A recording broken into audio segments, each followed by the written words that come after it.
Yep, I'm good. Cool.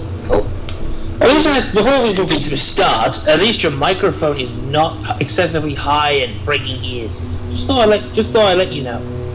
Oh, thank you.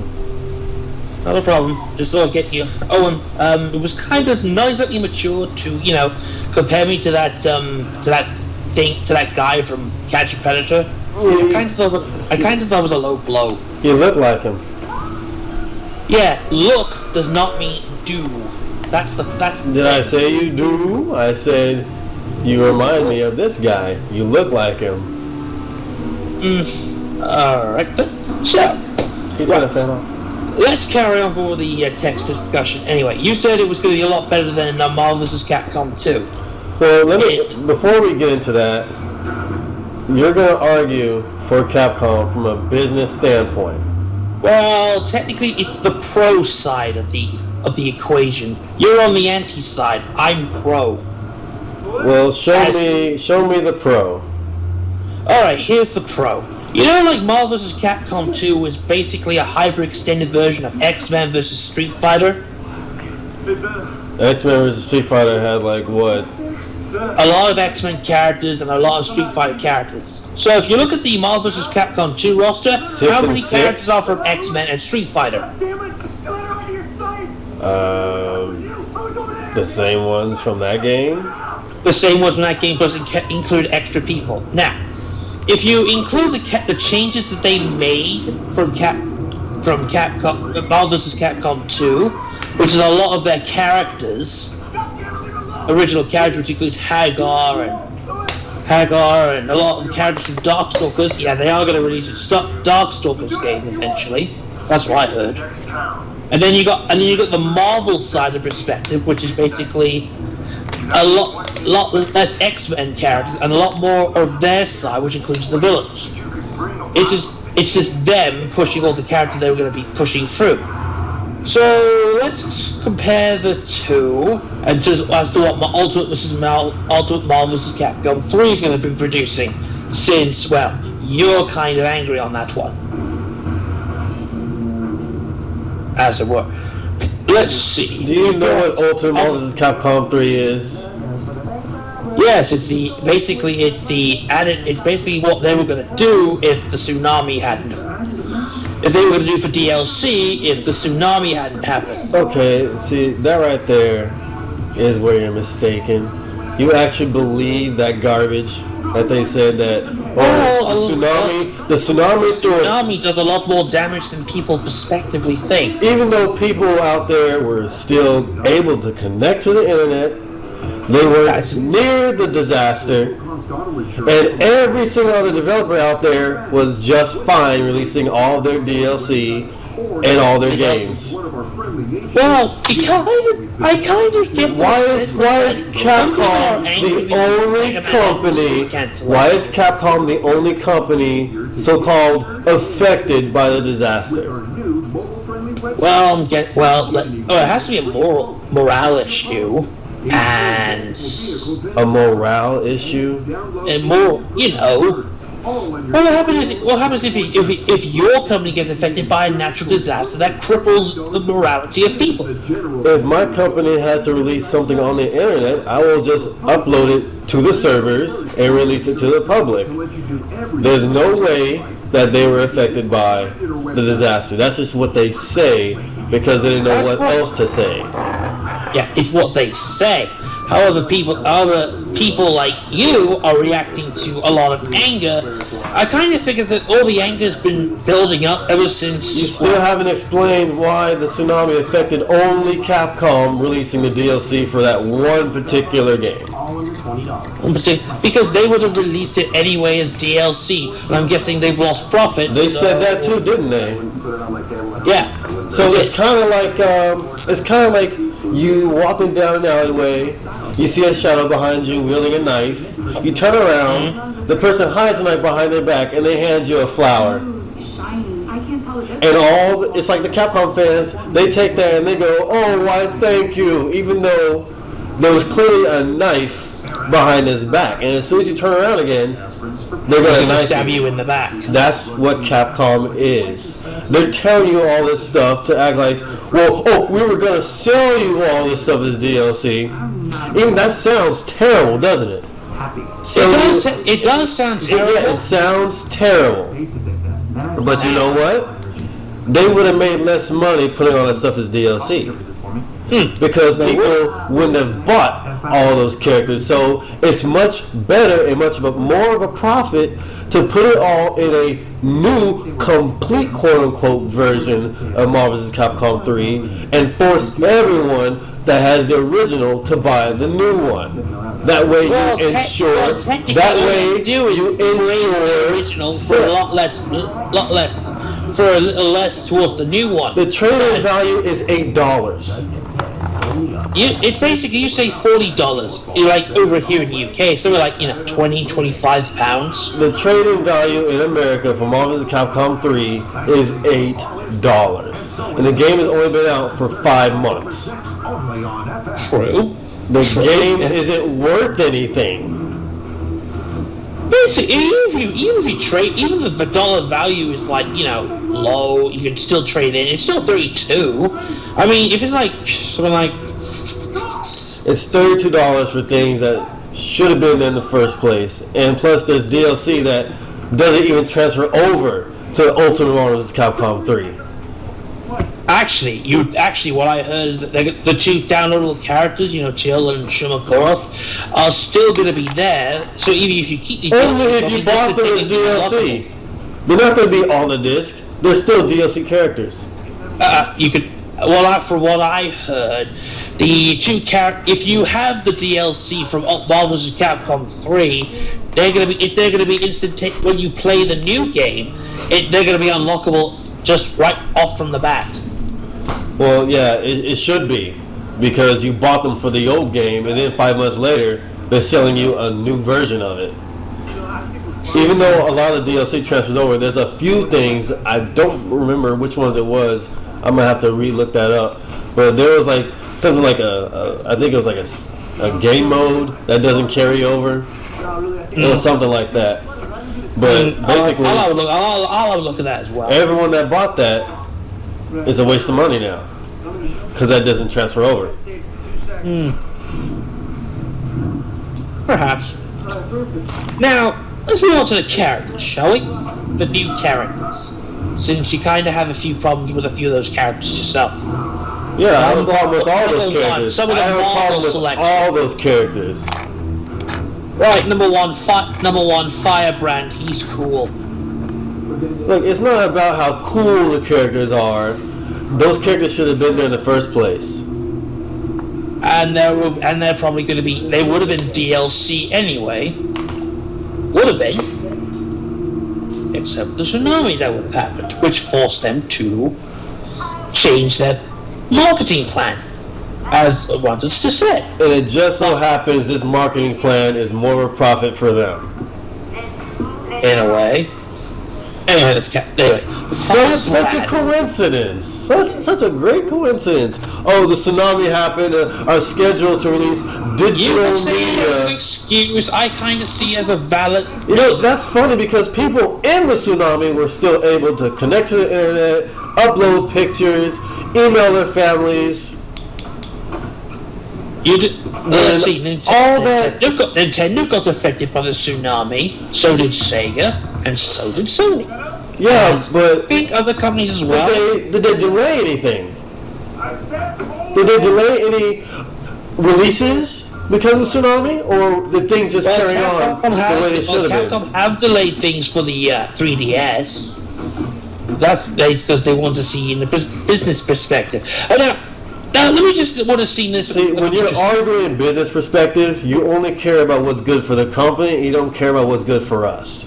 What's good for the company is more than likely not good for us. Capcom fans are going to buy Ultimate Marvel vs. Capcom 3 anyway, or the other people that are just probably still pissed off that Mega Man Legends 3 got cancelled. And Mega Man Universe. And Mega Man Universe, which would have been a Mega Man 2 rip-off anyway. And that they only got one game save on Resident Evil Mercenaries. That was still a bad decision, regardless, because that's basically... And how they're releasing a new version of a fighter that they just released 5 months ago. That too. And that they had characters on the disc that were incomplete, that you had to pay for later. Which then got removed because... And that there was proof on the disc that the fighters that they're releasing now were on the disc. There was coding for the fighters already on the disc. What was Dr. Octopus? I highly doubt he would have been more an effective fighter anyway. Besides, in the games already, you know, like when they said that the guy that was making Marvel vs. Capcom 3 said that there was no way Nemesis or Tyrant was going to make into Marvel vs. Capcom 3. They had to rebuild they had to rebuild the game so they could add Nemesis. Not to mention Sentinel got nerfed. Look. They don't rebuild the game. They don't have a new engine. They don't. That's why they're able to release Ultimate Marvel vs. Capcom 3. That's why they're able to have DLC that works for both games, because it's the same engine. Making a new engine costs money. What they're doing right now is that they already have the engine. That saves them a ton of money. All they're doing is making some game modes and some fighters and just putting them in the game. And that doesn't really cost them anything. That doesn't cost them anything. That's teeny tiny labor. All you gotta do is slap it on a disc. When you have a development cost that's really low, you can sell a game for low and make a huge profit. Especially if you know everyone that buys the original is gonna have to buy the new one. I'm still gonna trade in the original anyway, so... Yeah, for $8. Or something like, it works. And later on, it'll be even less. You'll get even less for it. Oh yeah, like they're gonna release an ultimate Marvel vs. Capcom 3. I really highly doubt that. No. Especially what I'm hearing is that Mega Man X is gonna probably be DLC. What I'm saying is that the value of Marvel vs. Capcom 3 is just gonna go even lower the longer time goes. Up to the release of Ultimate Marvel. Does this apply for Street Fighter 4 in effect? Yes, it does. The value goes down on the games as time goes on. That's just, the game's already not valuable already. It's only $8. And a few months later, it'll probably be less. And a few months later, it'll probably be less. The value of a game goes down. Okay. Right. Let's see. I kind of had this one problem with your videos that you accused Marvel characters of being, like unbalanced. Number one, Hawkeye is not a... By the way, Rocket Raccoon. Did I say they were unbalanced? I kind of had the impression you did. How? How'd you get that impression? Because I didn't say anything to that effect. Well, you complained about Rocket Raccoon. Yeah, a crappy character make it into a fighter. Apparently what I heard, he's a weapons character. Oh, okay, that doesn't matter to me. It's just that Rocket Raccoon... He's basically potentially a cable. The point is, Marvel vs. Capcom 3 and also Marvel vs. Capcom 3 should have characters that the public would, at least be familiar with and want to use and play and have fun with. Rocket Raccoon came out of the blue. No one knows. At least it was a better choice than Howard the Flippin' Duck. People know who Howard the Duck is, and Howard the Duck actually matters in the Marvel Universe. He's friends with Spider-Man. He's rubbed elbows with Iron Man. He, according to the U.S. government, he doesn't exist, so he can live tax-free and all kinds of great stuff. He actually has his own movie. He's a character people are familiar with. Now, the Rocket Raccoon is apparently going to be probably what Marvel says. They're going to push him. with all the other characters they're going to include, like Iron Fist is getting a push, Hawkeye's getting a push. They just want to have more perspective on Marvel's classic characters. And the Avengers cartoon, which I kind of like very much, hasn't, in the second season that's coming up, there's going to be emphasis on the Rocket Raccoon. And that's why they put him in the game, for a cameo of Rocket Raccoon in a cartoon. That's how they make their business decisions. That's how they decide what content goes in a game. Well, I kind of. You're not really defending Capcom. You're kind of just really exposing more of their stupid decisions. Yeah, I think this was actually. Sorry, I think this is a bad thing. Sorry for bothering your time. Sorry for taking up my time. Yeah, sorry for taking your time. That thing. I got a better idea. I'm gonna remove the video and pretend I even did it. I apologize. Okie dokie. Okay. See you. And it can feel like you have nowhere to turn.